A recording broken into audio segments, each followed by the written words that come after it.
这个男人是个疯子，只要一个按钮，他就能摧毁整个日本的农业。刑侦一科从慎野留下的线索中得知了真岛的去向。正当慎野还在想办法潜入实验室的时候，阿朱他们的直升机已经停在了实验室的大楼上。这一处实验机构肩负着整个北方大陆的病毒管理，用大都不足以形容，相对他们抓捕真岛的难度也会翻倍。而看到公安登陆后，慎野主动发来了通讯，真岛已经进入设施内部，现在很可能已经完成了对病毒的挑战，要阻止他就只能利用公安权限，赶紧将他在病毒散播出去之前切断电力供给，停下这里的所有设备。但这样一来，管理技能受损，安保系统也停止，而这正中了慎野的下怀。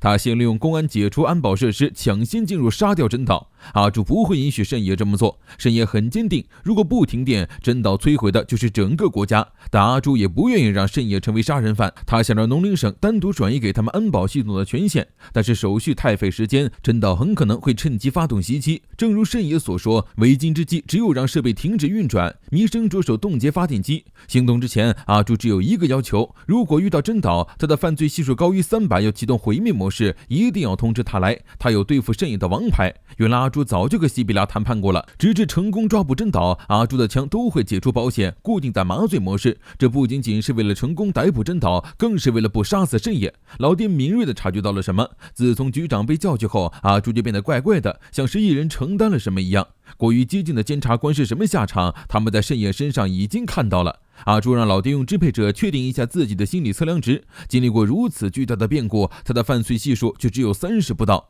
现在的他才是系统期望的人才。在电力系统被切断的瞬间，慎野开始行动。老爹认为真岛的生化袭击失败，他应该会立刻设法逃走。但是阿朱了解真岛，他的行动并不完全根据利弊权衡，他肯定会想办法完成行动。阿朱想到了紧急电源，现在还只是利用外部指令阻止了电源切换，只要利用中央控制台的控制面板，就能手动重启电源。当然，真岛趁机逃走也是有可能的。于是四人兵分两路，阿朱和弥生去控制室，也和老爹前往实验室。阿朱的行动太过异常，就连弥生都看出了问题。他现在比谁都积极，但也比谁都消沉。阿朱只是明白了，止步不前什么都解决不了，只要继续前进不放弃，他就能以刑警的身份坚持到最后。在阿朱刚来的时候，弥生觉得她是个天真的小姑娘，但是现在他可以确定，阿朱是值得托付性命的人。两人到达控制室，但这里却没有一个人。阿朱察觉到了不对，慎野应该比他更能准确地预测真岛的行动，但慎野却并没有先于他们一步到达，一定是他漏了什么重要的东西。老爹和一野在去往实验室的路上又吵了起来，他知道是老爹协助了慎野的逃跑，并认为让慎野承担罪孽就可以战胜邪恶的想法，只是落后于时代的猎犬野蛮且嚣张的正义感罢了。一野气的不止于此，而是老爹最终依赖的还是慎野，却不对他抱有期待。老爹解释，慎野是和自己一样的潜在犯，但一野不一样，他坚持走自己的道路，这样就很好。阿朱大脑正在急速运转，犯人逃跑，警察追捕，这是他们一直以来的观念。但真岛的想法不一样，他突然意识到了什么，让弥生待在控制室以防万一，冲出去紧急联系一野。果然，一野和老爹在地下室遭到了袭击，一野不小心触发开关，引发爆炸，被压在了铁箱堆里。而真岛趁机现身袭击老爹，两人很快缠斗在一起。老爹擒抱住了真岛，却没想到真岛从怀里掏出了点燃的炸药，但并不是要和老爹同归于尽，他的目标是被压住动弹不得的一野。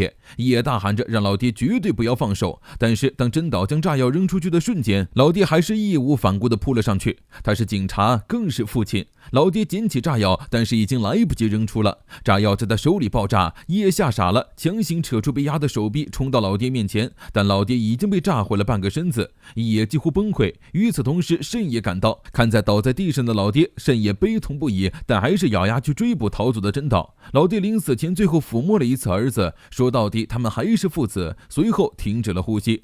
一野到老爹死后才哭喊着父亲，但是已经太晚了。慎野和真岛又开始了对峙，真岛感慨慎野终于舍弃了虚伪的正义，拾起了真正的杀意，不愧是他看上的人。慎野骂真岛不过是被世人无视的垃圾，他知道真岛憎恨自己被孤立，被排斥于人群之外。真岛反问，这个社会有不孤独的人吗？通过与他人形成的羁绊来构建自我立足之地的时代早就结束了。在这个人人都被系统监视，都按照系统的规范来生活的世界，不需要人与人之间的关心，每个人都只是活在自己孤独的牢房里，被驯化成了习惯于自我安宁的动物。慎野开出一枪，但击中的只是玻璃。真岛突然出现，打飞了他手里的枪，两人同时拿出刀刃开始肉搏。慎野不也是孤独的吗？没人认同他的正义，没人理解他的愤怒，所以他抛弃了信赖和友情，不惜舍弃唯一的牺牲之所，一路追到这里。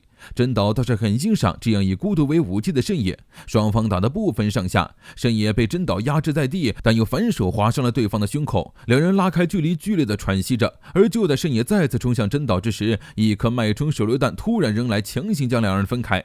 阿朱出现制止了慎野，真岛趁机逃走。当然，他并没有打算一个人去追击真岛，他将固定在麻醉模式的支配者交给慎野，自己拿上了左轮手枪。他会让慎野协助抓捕真岛，一旦慎野有其他行动，他就会朝慎野腿上开枪。阿朱坚持不杀真岛，因为那是违法的，他不能对犯罪行为坐视不管。慎野不明白他为什么要坚持保护这种无法制裁坏人又保护不了民众的法律。阿朱表示，不是法律保护民众，而是民众守护法律。那些憎恶罪恶、不断寻求正义人们的心意日积月累，便形成了法律。它既不是条文，也不是系统，而是每个人都深藏在心中脆弱却又无可取代的心意。比起愤怒与憎恨之力，这份心意是极易破碎的。过去的人们为了创造更好的世界而努力，为了不让先辈们的祈愿化为泡影，他们必须努力守护到最后。如果人们都能这么想的话，这个世界就不会有潜在犯，也不需要西比拉系统了。阿朱和慎野顺着血液追踪了车库，一辆货车突然发动撞向两人，慎野就地一滚，及时躲过，但阿朱却挂在车尾被带离实验室。阿朱奋力开出一枪击中轮胎，导致货车侧翻砸进稻田。真岛从驾驶舱翻出，将阿朱踩在脚下，对着阿朱开出一枪，但是左轮手枪的子弹已经用尽了。眼看慎野追了上来，真岛只能扔下手枪朝稻田深处走去。慎野将阿朱抱上公路，重新装满子弹，义无反顾地冲进稻田。这是他和真岛之间的问题，谁也无法阻止。真岛带伤跌跌撞撞地走出麦田，他的身体已经到了极限。每个人都是孤独的、空虚的，无论多棒的才能都可以找到备用，无论多亲近的关系都可以随意取代。这样的世界他已经厌倦了，但能被慎野杀死，他感到非常满足。太阳落山，真岛停止了逃跑，坦然迎来了自己的死亡。临死前，他问慎野：“你还能找到像我一样的人吗？”慎野扣动了扳机，彻底结束了真岛的生命。他们两人的命运早在相遇之前就已经注定，他们并非意见不合，也不是不能互相理解，相反，他们比任何人都了解对方，眼里也始终只容得下对方。阿朱知道慎野再也回不去了，虽然抓捕真岛的行动失败，但西比拉系统并不打算处置阿朱，他仍是拥有突出价值的个体，健康且坚韧的心理测量值和清晰的头脑与判断力都称得上是完美的理想型，而且他对西比拉系统始终抱有完全相反的感性厌恶与理性评价。鉴于舆论形势，西比拉系统的真相还完全处于隐匿状态，但总有一天他们会以真面目示人，所以在此之前，他们必须要创造一个在所有人了解系统真相后仍旧能服从统治的环境。阿朱作为珍贵的样本数据，将受到系统的持续观察。西比拉系统承诺，只要阿朱保守机密，他的生命安全与行动自由就能受到保障。当今社会的正常运作完全依靠西比拉系统，阿朱明白这个道理，但他不甘心，迟早会有人来切断这个房间的电源，探索出一条新的道路。听到这里，西比拉系统爆发出一阵诡异的笑声，尽管反抗和苦恼，这些都是他们进化的粮食。2个月之后，伊野来到老爹墓前祭拜。经过上次的事件，他的犯罪系数升到了140，从监察官降级成了执行官，但是他一点也不后悔。警察不是个好工作，但总得有人去做。老爹好歹有个墓碑，秀星的死亡真相却被永远埋葬。慎野仍旧在逃中，像他那种猎犬一旦挣脱项圈，就和野狼无异了。或许放归自然，他会活得更加轻松。他固执狡猾又不服输，无论多么严峻的形势都能冲出困境。秀星、老爹和慎野都不在了，刑侦一科的人员大幅度调动，新的监察官上任，正是在梨花子事件中痛失好友的美嘉，而阿朱也成长了一名坚韧合格的执行官。心理测量者第1季完结。